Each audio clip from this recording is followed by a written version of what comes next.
দাঁড়াও, কে তুমি? বলো কে তুমি?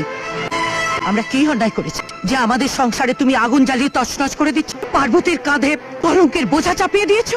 কে তুমি? কে তোমার পরিচয়? জবাব দাও। আমি তোমাকে তোমার মায়ের দিব্যি দিচ্ছি। বলো কে তুমি?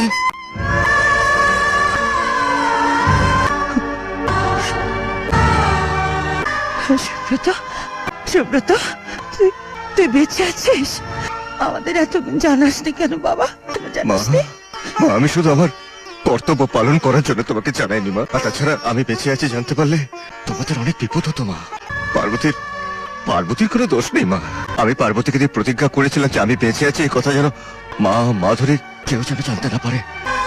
তুমি এতদিন পার্বতীকে সন্দেহ করতে মা, ভাবতে যে এত টাকাও কোথায় পেল। আমার দেওয়া গহনা বিক্রি করে এতদিন সংসার চালিয়েছে মা। আমার দেওয়া গহনা। পার্বতী, আমি এতদিন না জেনে